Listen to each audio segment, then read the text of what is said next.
All right, Greenleaf fans. Yeah, I'm doing this early. We're not wasting time. I rewatched the episode this morning. And it's still fresh on my mind. So let's just hop into it. Greenleaf season 5, episode 7, the 7th day, the penultimate episode. And my gosh, did they deliver? So really quickly, hit that subscribe button.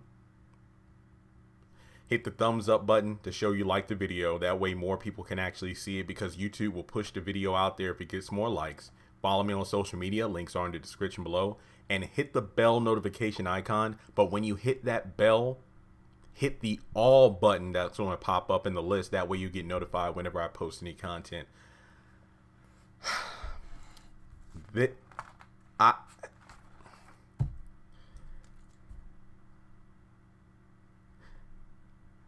9.5 out of 10. It's close to being a 10, but I will tell you why it's not a 10 soon enough. All right.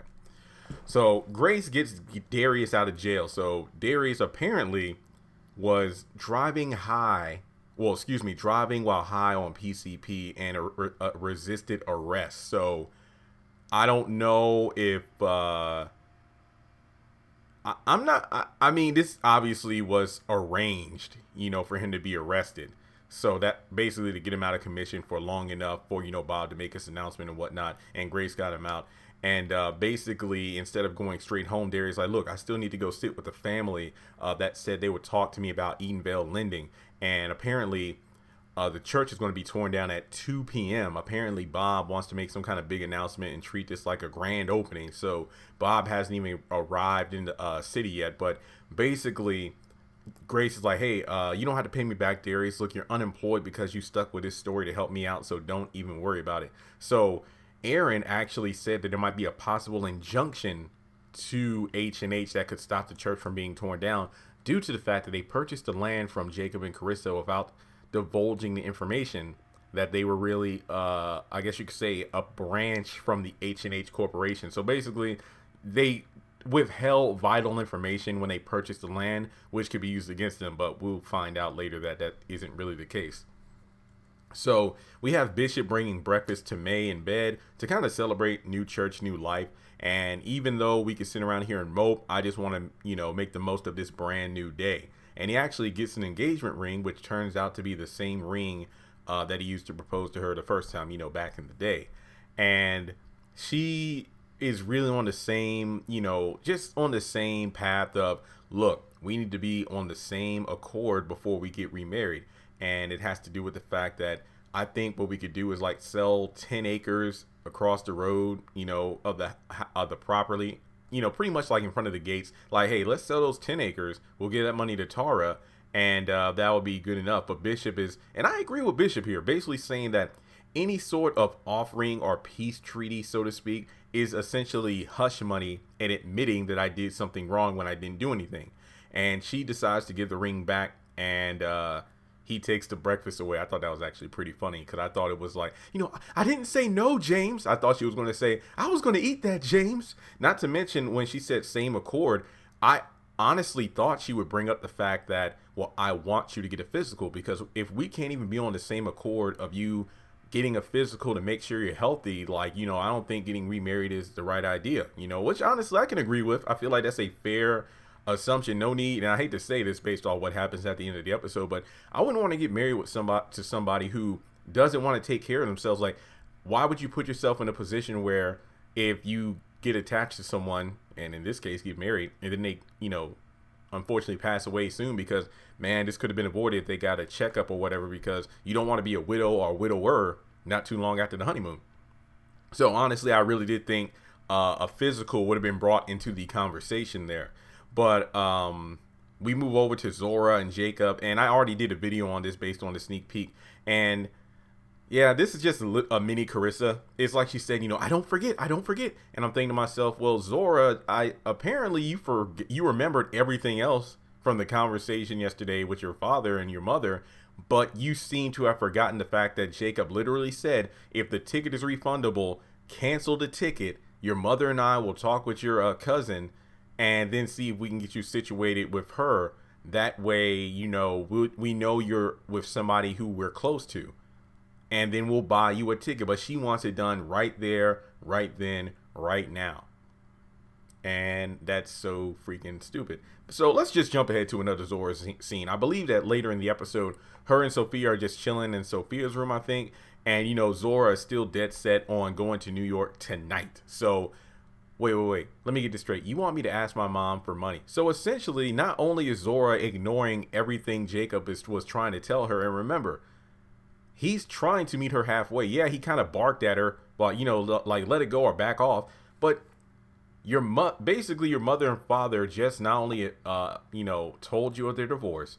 Your mother took your little brother to go away to her parents' house for a while, and there's a lot going on. The fact that today's the day the church is supposed to be torn down, and everything regarding the family is up in the air, especially the house, and yet you want to take it upon yourself to push your agenda of, hey, I want to get up out of here. Essentially, Zora is no better than Carissa last season, where she was just nagging Jacob about selling the land in order to get a house so they can leave the Greenleaf estate. That's essentially what Zora is doing.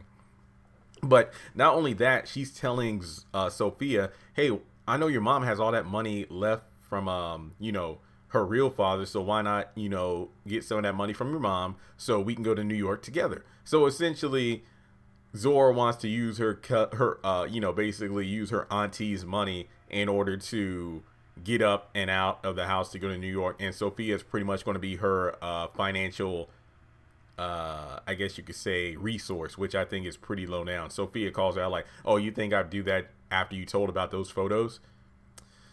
And she's like, look, why don't you come on? Like, we go up to Brooklyn. We can have our own spinoff. It could be our own TV show. So I think that may have been a nod to the spinoff we're actually getting. So I don't know if that would be a strong enough premise for a spinoff, but I'll do a separate video on that in the near future.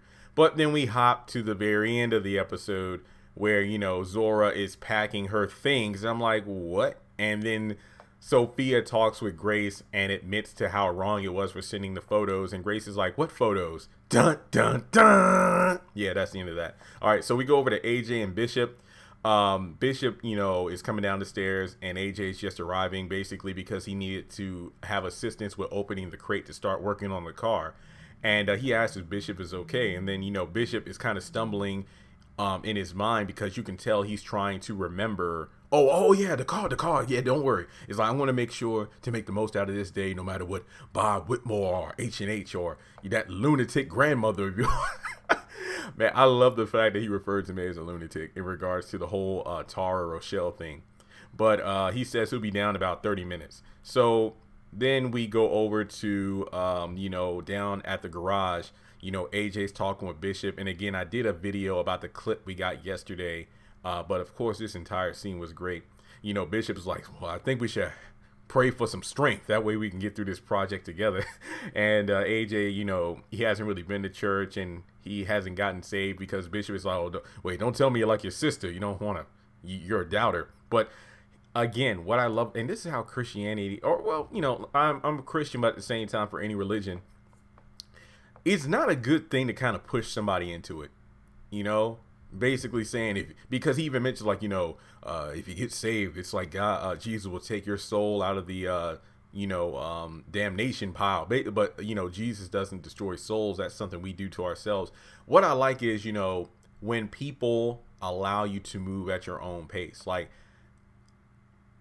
okay, I don't want to start a sermon here myself, but basically the idea of forcing religion on someone, that's a rickety foundation. That's like you're basically shoving someone into something without them really knowing what they're getting into. It's like you might say a couple of things to either use as scare tactics. You might say a couple of things that make it seem like an easy experience, but at the end of the day, it's something, if they aren't really prepared for it, it's going to screw them over in the long run. Trust me, student loans were the same way. It's like, hey, you can sign up for these loans now and you can pay for your school, then you can get a good job and everything. But then at the end of the day, you're like in 6-figure debt and, it's a long and strenuous process to deal with that. And it's just like marriage, like people up and jump into a relationship and then they get married. Next thing you know, a baby gets thrown into the mix, and then it's like you weren't prepared for any of it. So your first thing is to kind of, opt for divorce. Or in student loans, you either don't pay them or file for bankruptcy or something. Then when it comes to religion, you decide to leave God because the relationship wasn't as easy, or you think that God's just going to answer all of your prayers like that. And when you don't get what you want to just bail out. And I can go on and on and on, but this was such a great conversation. And he's like, sorry, I don't know what they're doing upstairs. I just heard a loud thump. But in any case, it's just like, he's like, no pressure. But he just tells AJ about, he hopes that he's there when he does accept Christ into his heart and soul, because his face is going to light up with a smile like it's never had before. And that it was just a great scene. Overall, just a fantastic scene. And the fact that I think there was a joke about, getting saved sounds easier than putting this car together. So I love the AJ. I just wish AJ was around more. Like this AJ we're seeing now. But yeah, let's kind of hop back. So we're going back to the church, and Judy is standing out there with Fernando and Phil. She's kind of nagging the demolition crew. Is like, can we please just destroy something already? But Fernando said, hey, your father made it perfectly clear that nothing is going to be touched or put out of place until after he gets here and makes his big announcement. Then we have Aaron and Grace pulling up, and it's like, oh, it's started. Judy's like, oh, here we come. And basically is like, oh yeah, you're not destroying anything because we have a injunction that could possibly stop this demolition from happening altogether because of real estate fraud from City on a Hill. However, Fernando shuts it down because she goes into the fact that, oh, you know what? Yeah, Jacob might not have known, but his wife certainly knew, and she enjoyed it. And I'm like, oh, snap. And then Grace was about to throw hands, but Aaron held her back. So they basically rush over to the side, and Grace calls Jacob in order to call Carissa to get confirmation as to whether or not she knew that City on a Hill was adjacent to H&H, because at this very moment, we got the law, we got people in the court system looking over these files and documents. And if it turns out that she didn't know, we could stop the demolition. So Jacob gives Carissa a call, and I believe her and Winky are at a park. So turns out Carissa's actually in this episode and the next one, as opposed to what I said in the last episode review. I'm like, I don't know if last week was Carissa's final episode, but if it was a great send off. But basically, turns out she did know. And Jacob's like, good to know. All right, so let me see here. Okay. Oh, actually, while Grace is with Aaron, Noah rolls up and says, hey, I found the caretaker. So then we go over to my next page of notes here. And I hope you all enjoying the video so far. This was almost 3 pages of notes. This was a big episode. All right, so Grace and Noah go to see the caretaker named Otis. Apparently, he always saw that Daryl was always coming over to Mrs. Davis's house, and they would argue, and sometimes he knock on the door because he didn't want to be nosy, but at the same time, he just wanted to make sure there wasn't foul play, because they would argue a lot, and he would just keep coming over and over again. So he would knock on the door like, Miss Davis, you all right? And she would say, yeah, I'm fine, because basically he didn't want to hit her or anything. So it turns out at the end of the day, Daryl James is Mrs. Davis, or was Mrs. Davis's son. So it's like, what? I mean, I'm listening to how they're arguing back and forth. So, it just felt weird for a Negro man to talk like that to a wealthy white woman like that. So, 'cause I was just looking at Grace and Noah's faces while he was talking. He said Negro. I was just like, But, I'm not trying to justify it, but he was a man. He was a product at that time, so to speak. But, basically, we switch over to Bishop and Charity. They're watching a news report about the fact that Bob Whitmore is going to be at Calvary, not only for the demolition, but to announce his run for Senate. May comes in about, man, ain't no need of talking bad because God made everybody and everybody has the ability to change. I'm going to be honest here. Excuse me. I thought Rochelle or Tara would have popped up in the house at that very moment. I'm like, that would have been a perfect segue. But Grace rolls in and tells the truth about Daryl being the son of Mrs. Davis. And Charity's like, you know what? If we're going to lose this house, I'm going to go down to the church one last time just for one last round of a fight.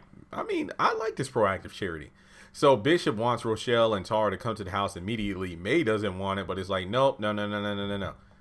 We need to do this right now, May. Please call. So they come over and he talks about, and May tries to ease into it. Well, we think that we there might be proof that, and Rochelle like, could you just spit it out? And then basically Daryl James, your father, Mrs. Davis was your grandmother. And, we'll wait for blood tests. We're basically ready to surrender the property if it turns out that, Mrs. Davis was the mother of your father, because what we'll do in that situation, we'll allow basically the blood justification, or I guess you could say, basically, your right to this property was by bloodline, and we think that's overrides our legal one in regards to the second will. Bishop obviously is just like, ugh. Then he goes to get a drink, and Tara's like, oh wow, thank you.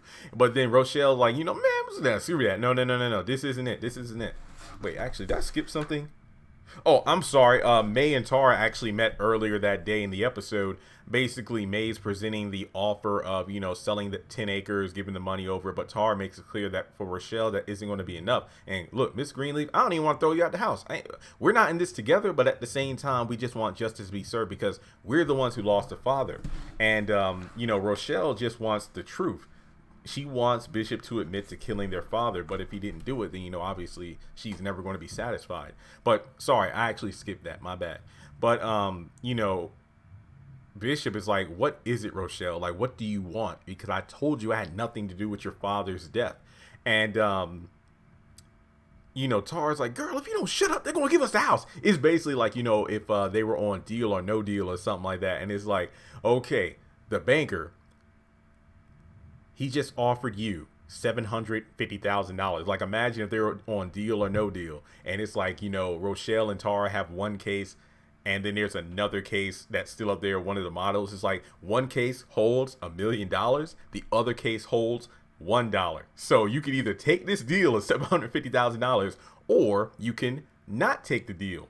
You can either open your case and take whatever inside, or you can swap cases. You can take what the model has up there. And Tara's like, Rochelle, they're about to give us the house. Just take the deal. No, I want the truth. And then next thing you know, boom. Oh, wait, I want $1. You dang fool. See, I'm sorry. That's immediately what I thought about, because all I could do was think about shows like that where somebody is, playing the game, and they could just walk away with a major windfall. But no, they're not leaving until they get what they want, even if it's not even 100% guarantee, and then they end up with nothing. That's why I thought about that scene. So then Jacob rushes down the stairs like, hey guys, I'm sorry to interrupt, but Charity just sent out this email saying that, hey, if you want to know the truth about Bob Whitmore and H&H, come down to the church now. And Grace called saying there's like a couple hundred people already at the church. And then Bishop is like, you know what? If you want the truth, come on down to the church. Everybody, let's go. And honestly, last night, this is where I turned on the TV, because I was busy doing chores and everything. So I'm like, oh, dang, it's already 9:25. So this was the party episode that I watched last night. And then I rewatched the entire thing this morning. All right, now picking up from, them leaving the Greenleaf house, we pretty much hop over to the church again. And it looks like we have Grace and Darius. Looks like they both have great news. Apparently, after sitting down with the family and getting confirmation, Phil's father also said, you know what, I will verify what they said. Basically, you found someone who dealt with Edenvale Lending to come out and speak, so I'm going to back them up as well. So that's one victory, because apparently with Edenvale Lending, like, if a family missed even one payment, they pretty much took over the house. Basically, they defaulted their loan. Dang, imagine if student loans do that. I would be screwed.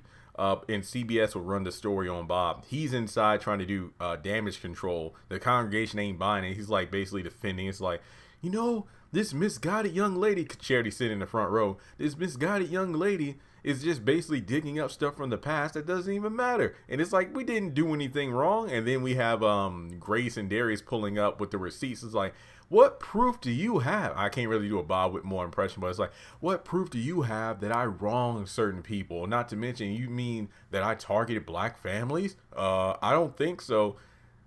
When Darius pulled up those papers, like, look, I have, what do you say, 240, 230? Basically, he had over 240 cases. Dang, it sounds like the COVID-19, 240 cases of situations where Gladys DeMars signed off on the loans that she offered to families. 100% of them were black families. 100% of those loans were defaulted on.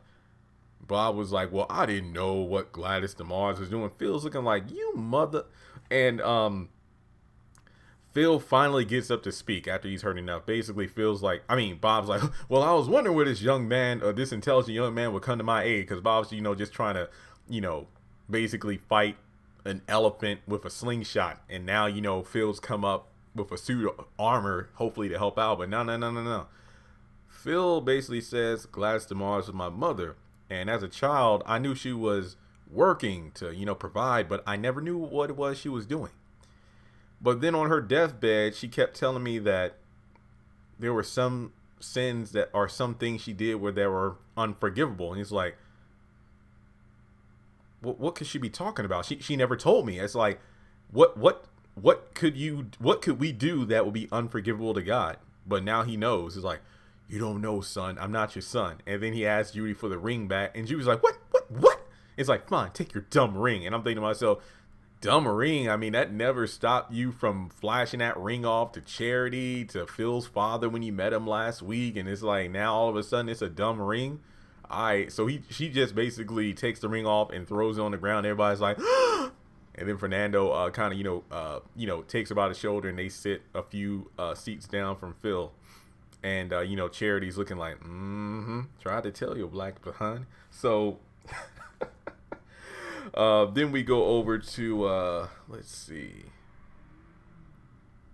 Okay. Oh, yeah. As Bishop is just slandering the family, like, your deacon, basically gesturing to Connie. He's like, why are y'all turning against me now when you're the ones who came to me? Because the other family was bringing it into the ground. And then Bishop rolls up with the Greenleaf crew, as well as Tara and Rochelle. And he basically brings the house down.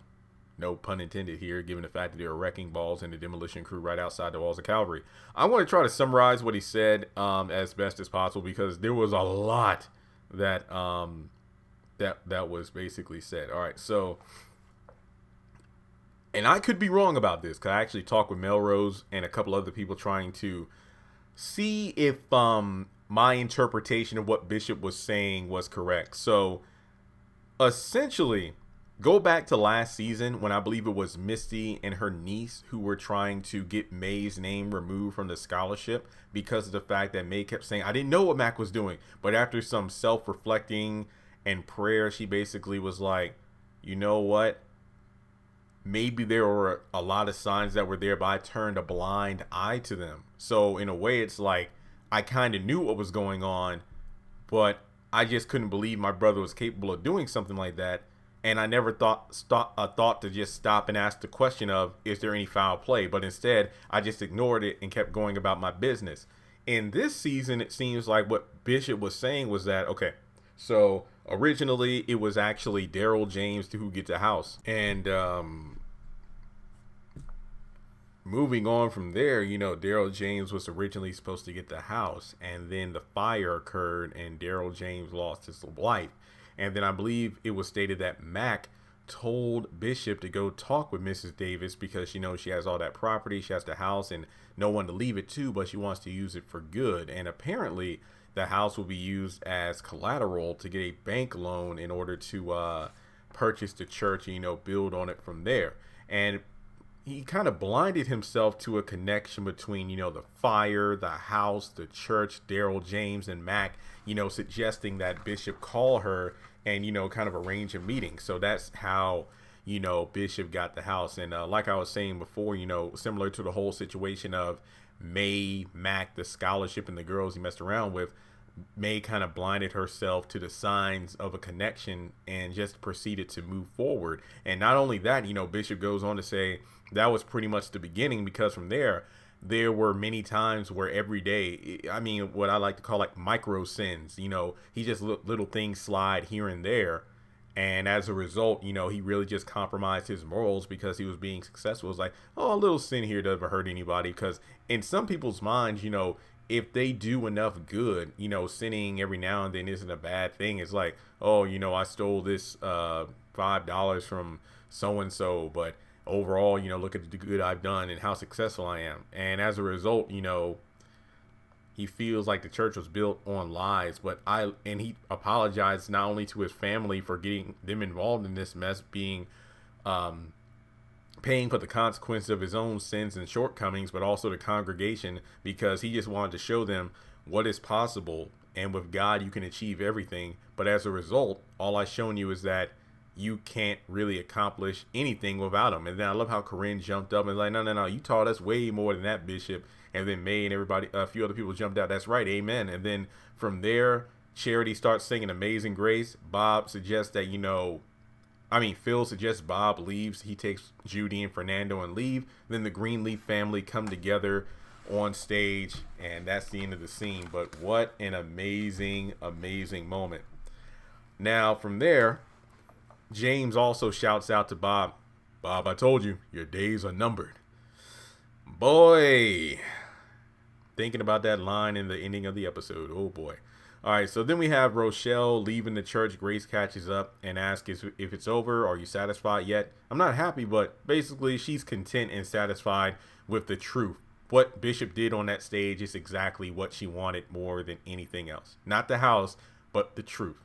And turns out that AJ got Noah's phone number from Rochelle. I did a video about that last year because people were thinking, wait, do you think that Rochelle, linked up with AJ and AJ was sent to mess with Grace's mind?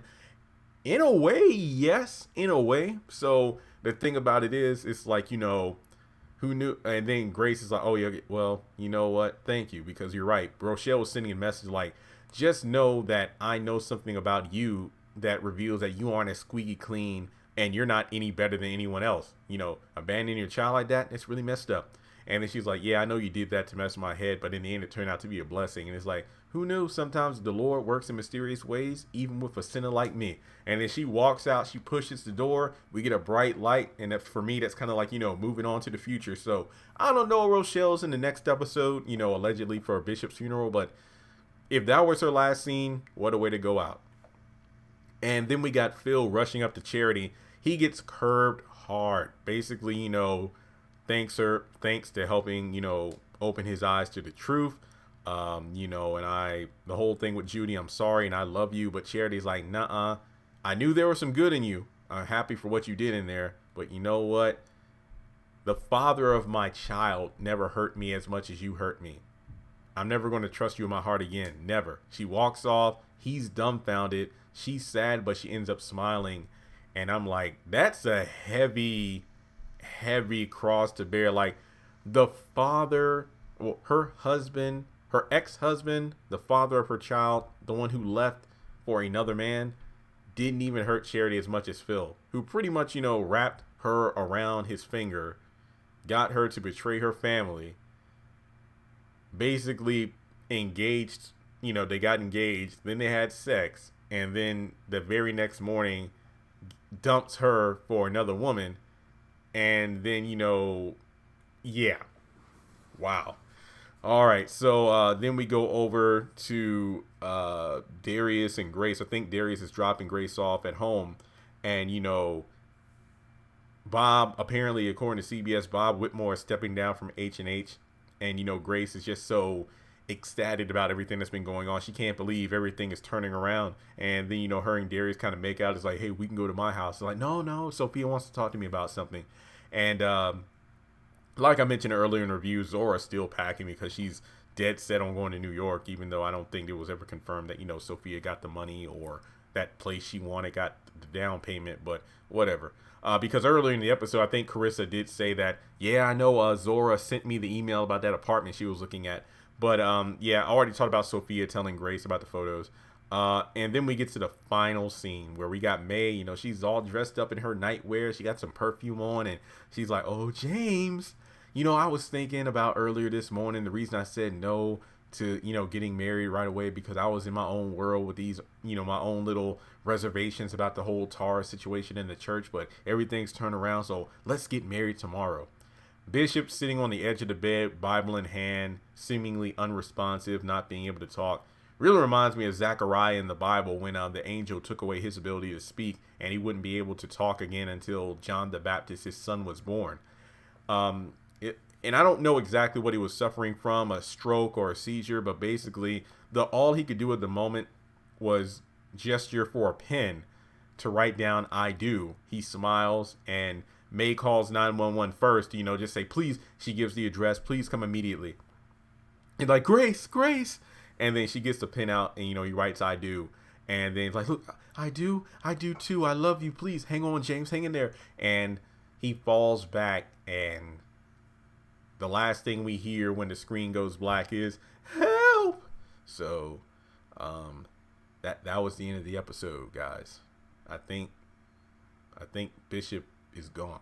So, what an episode! And again, I give it a 9.5 because the whole Zora subplot kind of dragged down bits and pieces of the episode. Because I know that's her character, but I just feel like with everything that's been going on with the family, specifically her parents, now it's just the worst time to be a stuck-up brat. So I feel like that. Honestly, let me look back over the notes again.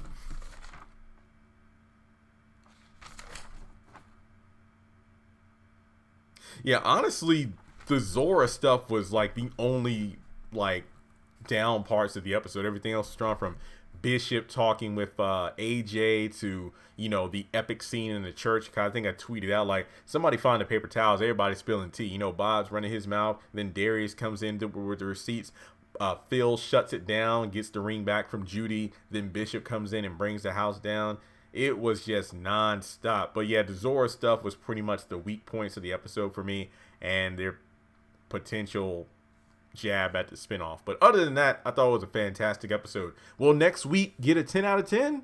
We'll just have to wait and find out. But with that being said, the penultimate episode I feel was very strong, and hopefully Greenleaf will continue the trend of season finale is over, so within the next week we'll have the season up on Netflix, because there are some very notable episodes of the season I really want to rewatch. So, and this is one of them. But with that being said, let me know your thoughts on the episode in the comment section below. As I mentioned before, hit the bell notification button and the all button. That way you get all my notifications. And also, if you would like to donate to the channel, feel free to do so on PayPal, Cash App, or join Patreon for as little as $1 a month. Thanks so much for tuning in, guys, and I'll talk to you all soon.